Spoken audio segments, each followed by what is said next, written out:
E é sobre a nossa fogueira interna, né?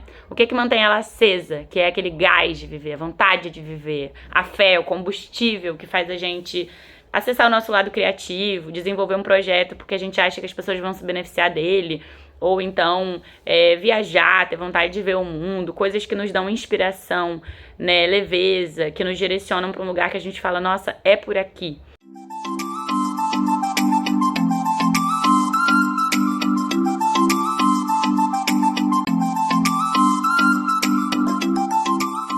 Ei, gente linda! Tudo bem com vocês?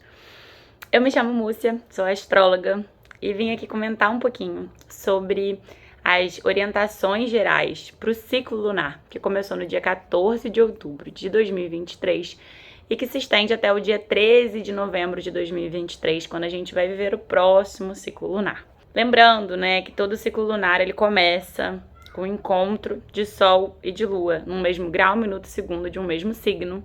E isso aconteceu no dia 14, com Sol e Lua transitando pelo signo de Libra. Acontece que esse ciclo lunar, ele também marca o período em que a gente vive os últimos eclipses do ano de 2023, o ano gregoriano de 2023. Falo isso porque o ano astrológico, ele começa no dia 20 de março e vai até o 20 de março próximo, né? Pra gente lembrar quais referências a gente tá trazendo aqui. Esse é aí o 8º ciclo lunar desse ano astrológico. E os ciclos lunares, eles têm justamente 4 semanas de duração, que se estendem pelas 4 fases lunares, que são nova, crescente, cheia e minguante. A lua nova, ela veio com o eclipse do Sol, ou seja, o brilho do Sol, ele foi ali ofuscado pela sombra da lua, que se posicionou exatamente entre Terra e Sol no momento do eclipse. E todo eclipse solar, ele traz um efeito estilingue, assim, né? Porque todo eclipse solar, ele antecede um eclipse lunar. No dia 28 de outubro de 2023, a gente vai viver a lua cheia, que vai ser em Touro, e ela será eclipsada. O fenômeno não será visto de todo o país, a gente vai ter uma parte do Brasil que vai conseguir ver parte do fenômeno, e onde o eclipse é visto por ser um fenômeno visual, a gente fala que ele vai ter astrologicamente mais impacto, né? Mas, assim, se a gente lembrar que todo mundo afeta uns aos outros, os países, a política, tudo que tá acontecendo no mundo, a gente tá se afetando ainda, que a gente não perceba tanta magnitude, é lembrar que é isso, é um fenômeno de lua cheia, fenômeno de lua cheia sempre é forte. E os meses em que a gente tem eclipses, eles são meses com maior carga de instabilidade, com aceleração de transformações. Por que eu chamo de efeito estilingue? Porque o eclipse solar, o eclipse do Sol, ele é um fenômeno visual que encobre o corpo celeste, que é o Sol, que é o astro-rei, que fala de clareza, de consciência, que remete a ordem, né? A forma de ser das coisas e que nos leva para o futuro, para o amanhã, porque é com a consciência, com a lógica, né, com essa coisa do pragmatismo que a gente enxerga as coisas com clareza, né? Já a Lua, que é esse corpo celeste que se posiciona entre a Terra e o Sol e que fica em evidência durante um eclipse solar, é um corpo celeste que corresponde à subjetividade, às emoções, às mudanças, já que é o corpo celeste que mais rápido percorre os 12 signos do zodíaco. Vai falar sobre transformações, sobre instabilidade, sobre conteúdo psíquico, emocional, e tudo isso se colocando à frente da ordem, da lógica, da parte racional da gente. Então, é um eclipse que faz a gente conectar também com o simbolismo do passado, das questões íntimas, dos padrões de comportamento, da intimidade, né? Que a gente construiu ali na primeira infância, ao longo do nosso desenvolvimento como seres emocionais, subjetivos.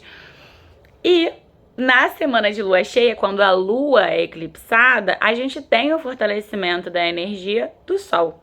E aí, minha gente, é como se a gente entrasse em contato com questões, dinâmicas, pessoas, ideias, padrões de comportamento do passado para avançar no nosso desenvolvimento. O Sol, ele vai ingressar no signo de Escorpião no dia 23 de outubro, né?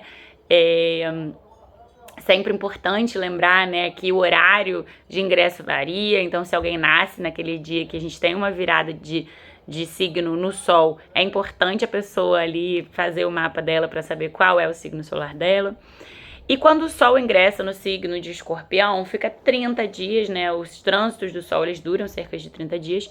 E esse trânsito, ele ilumina, ele traz brilho, consciência, força para aquele setor do nosso mapa. Nós todos temos 12 signos no nosso mapa. E o setor escorpiano do nosso mapa é por onde o Sol vai estar transitando a partir do dia 23 de outubro. Bom, o que é essa parte ressaltada escorpiana, né? A energia do signo de Escorpião tem a ver com o ciclo vida e morte, é uma energia de transformação, é uma energia de ambição, de desejo, de autoridade, lidar com autoridades, lidar com a morte, lidar com o luto, lidar com o morrer e renascer, que é necessaríssimo pra gente continuar vivo, né? E esse é um ciclo lunar, então, que começou com Sol e Lua transitando pelo signo de Libra, então já remete pra gente o pano de fundo dessa lunação, que tem tudo a ver com os relacionamentos, os nossos elos, tem tudo a ver com as dinâmicas relacionais, e pensar que Libra é o signo que é representado pela balança. Quando a gente está falando sobre balança, a gente está falando tanto sobre, né, pesar antes de agir, como a gente está falando sobre dar e receber. A gente está num ciclo lunar que está precisando, está nos chamando, né, está nos convocando a olhar como está o dar e receber na nossa vida e olhar para a falta de equilíbrio e ajustar o que está desequilibrado. Aquilo que não está legal há um tempo. É como se essa lunação nos desse um empurrão pra gente olhar para aquilo com mais força, com mais cuidado, com mais afeto e se responsabilizar por abandonar. Aí sim entra a energia escorpiana, abandonar, encerrar, transformar os hábitos arraigados, os padrões de comportamento cristalizados que estão nos engessando em situações de desequilíbrio, que não estão nos favorecendo ou que não estão nos deixando felizes, beleza? Bom, esse ciclo lunar, ele vai, a gente já tá tendo a mudança aí, né? A Lua, ela muda de signo a cada 2 dias e pouco. Já o Sol, ele fica cerca de 30 dias em cada signo. E com o ingresso dele no signo de Escorpião, a nossa lua cheia do dia 28 de outubro será no signo oposto, complementar, sempre é assim. A lua cheia é o momento exato em que a lua alcança o ponto exato, né, em relação a grau, minuto e segundo de um signo, mais do signo oposto complementar do qual está transitando o Sol.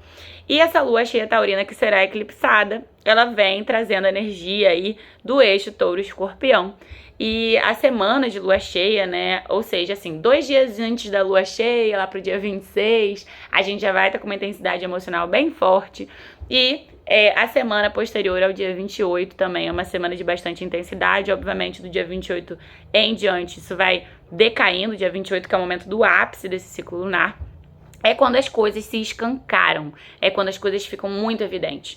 O grande problema, o grande desafio desse ciclo lunar é que em lunações de eclipses a gente não fica com tudo evidente. É como se, quando tá tudo muito acelerado, é como se fosse um trem, né, daqueles trens muito rápidos, ultravelozes. Não dá pra pegar tudo, captar tudo. A gente vai ter que focar em alguma coisa. E aí é importante lembrar que lunações de eclipses, os efeitos das nossas escolhas, decisões, né, daquilo que a gente tem colocado energia, eles perduram por 6 meses adiante, eles são bem fortes. Então, pedem que a gente lembre que tá tudo acelerado e que a gente desacelere um pouco naquilo que a gente não tem muita certeza. Não é momento de avançar desenfreadamente naquilo que a gente não tem muita certeza. E essa é uma lunação que trouxe no mapa, né, da alunação, Mercúrio num ponto muito importante, próximo a Sol e Lua. Mercúrio é o astro que depois da Lua é o mais veloz dos outros astros a percorrer os 12 signos do zodíaco.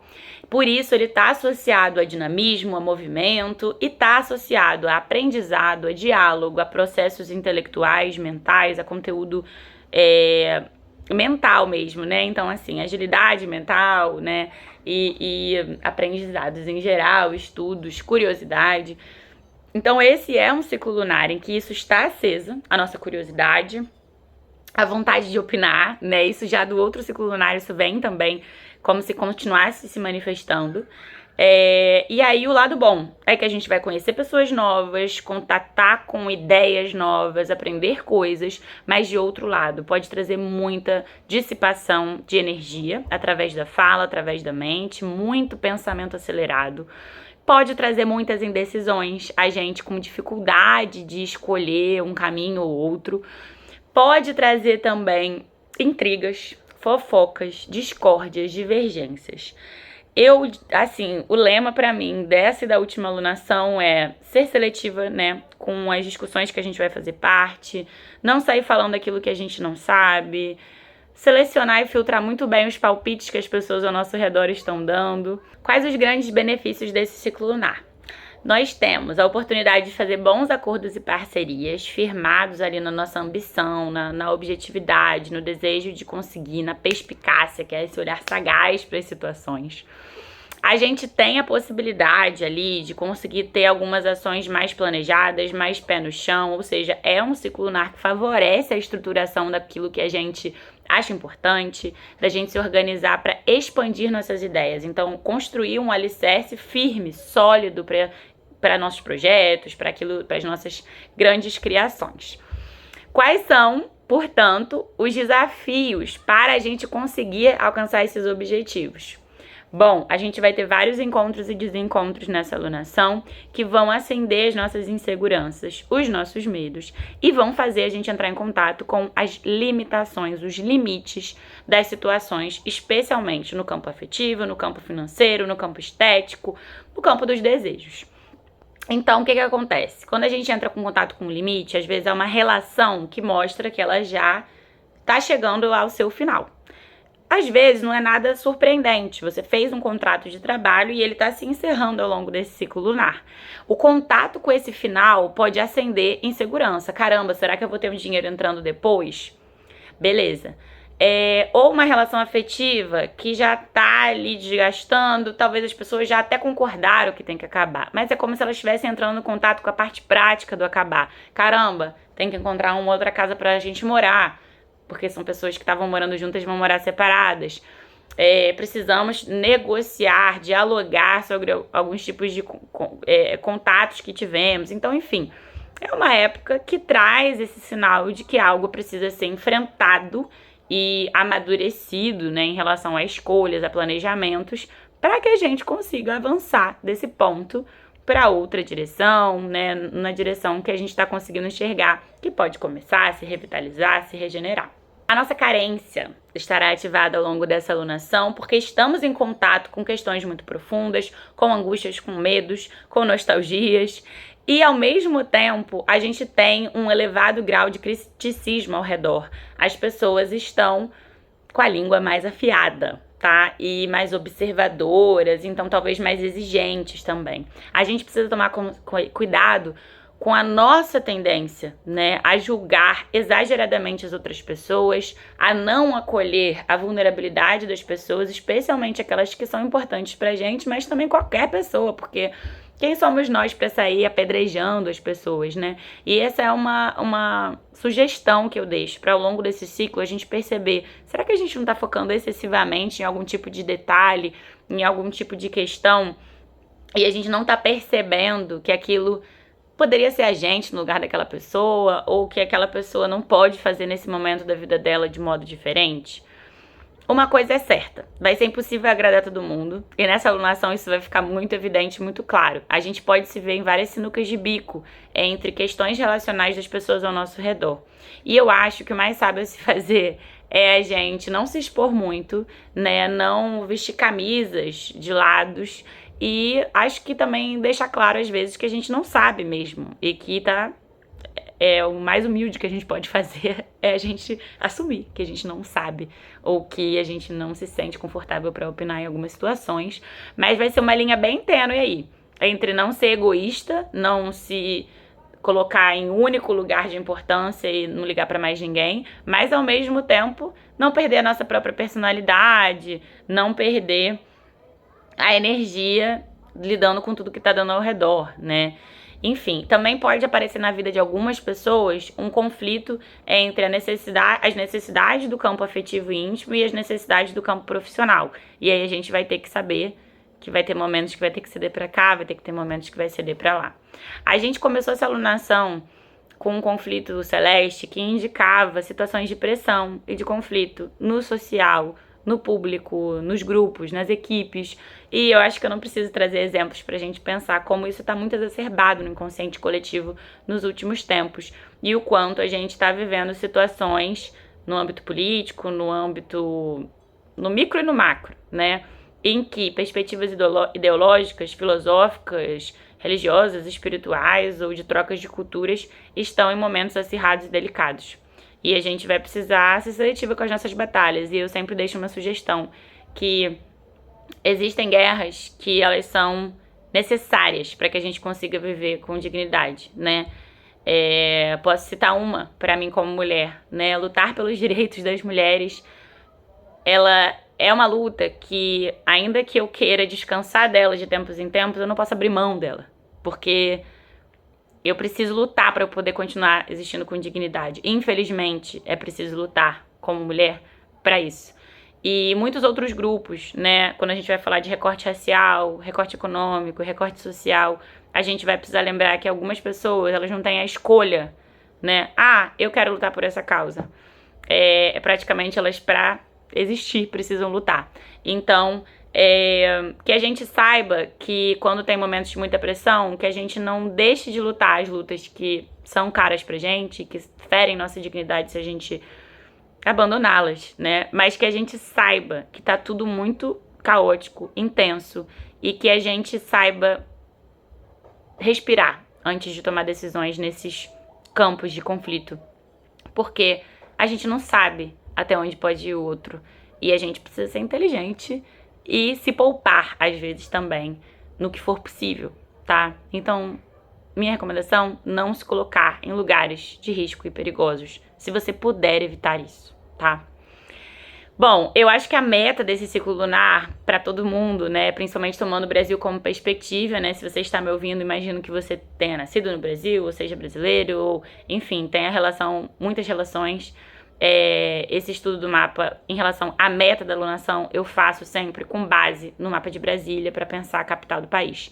E eu acho que uma das coisas é a gente alimentar e nutrir a nossa fé, a gente relembrar o que faz a gente levantar com coragem de viver, com coragem de nutrir nossos sonhos, de ampliar nossa visão.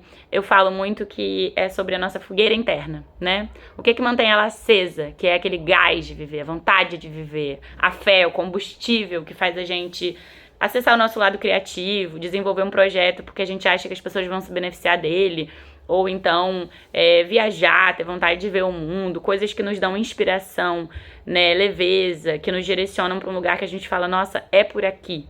A gente precisa muito conectar com esse lugar para se nutrir, conseguir continuar se, né, firmando pacto com o que é importante pra gente e com a nossa própria vida, com a gente mesma, né? Acho que é muito importante a gente pensar nessa perspectiva ao longo desse ciclo lunar.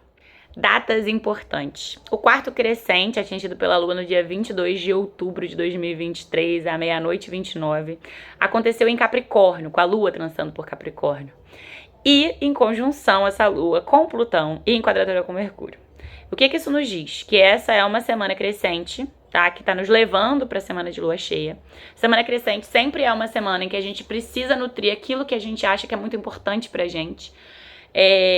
Porque tudo que a gente colocar energia vai crescer ao longo do ciclo. Então, é uma semana fértil, é uma semana de terra molhada, que todas as sementinhas que a gente colocar vão dar algum tipo de fruto. Pode ser um fruto de curto prazo, ou seja, na semana de lua cheia já vai vir muitas respostas, mas podem também ser frutos de longo prazo. O que a gente precisa lembrar? Essa é uma semana que vai demandar da gente flexibilidade, vai demandar da gente diplomacia, vai demandar da gente que a gente honre os nossos sonhos autorais, sabendo negociar com as pessoas que nos cercam e com as regras, né, que nos conformam, para conseguir ampliar caminho, com conhecimento, com questionamento, saindo de um lugar de donos de tudo. A gente vai precisar, para nutrir nossos desejos e sonhos, conectar com o momento presente e com perseverança. E lembrar que ninguém chega num lugar sozinho, né? A gente precisa uns dos outros para que, sei lá, pessoas consumam nosso trabalho, apoiem nosso trabalho. A gente não existe só em si mesmo. Eu acho que isso é uma grande questão, né, nessa alunação da gente pensar junto. A lua cheia vai acontecer, então, no dia 28 de outubro de 2023, às 17h23 do horário de Brasília. E a gente vai conversar um pouquinho mais sobre essa lua cheia lá na frente. Acho que o grande recadinho que eu queria trazer com tudo isso é que zonas de instabilidade demandam um passo lento, demandam que a gente não seja muito arrogante nas nossas certezas, supostas certezas. Demanda que a gente saiba que tá todo mundo numa zona instável, então também não cobremos aquilo que é irreal do outro, que o outro nos dê certezas infinitas, quando ninguém tá podendo prometer isso. Mas que a gente saiba o que é muito caro, muito importante, muito valioso pra gente saber que ainda que a gente precise ceder, há coisas onde a gente não deve retroceder. Então ali é importante lembrar de nutrir e aceitar que algumas coisas precisam ir para que aquilo que é importante pra gente não desabe. Eu pedi, nesse ciclo lunar de tanta instabilidade, uma sugestão para as cartas e uma advertência. Para a sugestão, saiu a temperança, que nada mais é que o resumo do lado bonito de Libra, né? Que é, não vai para os extremos, tenha paciência, não julga correndo, não se precipita, persevera na busca por um lugar de acordo, de diplomacia, de cooperação. Acho que é muito sobre isso, assim. Você vê que ela tá ali colocando um líquido de um copo para outro, e pra gente fazer isso a gente tem que estar muito delicada, né? Com muito foco naquilo que a gente tá fazendo. Se fizer isso, vai entornar, vai perder a água toda. E a advertência, saiu a sacerdotisa. E acho que tem muito a ver com a gente não perder muito tempo com elucubrações mirabolantes e viajando na maionese e trabalhar com o que a gente tem, né? Então você vê que ela tá serena ali, com um livro, ela tá pra se posicionar, ela se firma, né? E acho que pra gente ouvir nossa intuição, pra gente conectar com a nossa sabedoria, a gente precisa se conectar com o que tá acontecendo, com a realidade, sem fugir, sem escapar, sem distorcer. Então, ficam aí as sugestões e as advertências para esse ciclo lunar. Que seja lindo, que nos leve a lugares melhores e que a gente consiga co-criar um mundo mais bonito juntos. Apesar do desafio que é lidar com a diferença, apesar do desafio que é tentar explicar para o outro como é ser a gente, sabendo que o outro nunca vai saber, mas que a gente consiga cada vez mais apostar no diálogo, na troca, e que a gente consiga entender que a vida é uma grande roda gigante. Como já diz um funk muito massa por aí. Um grande beijo. Qualquer coisa é só chamar.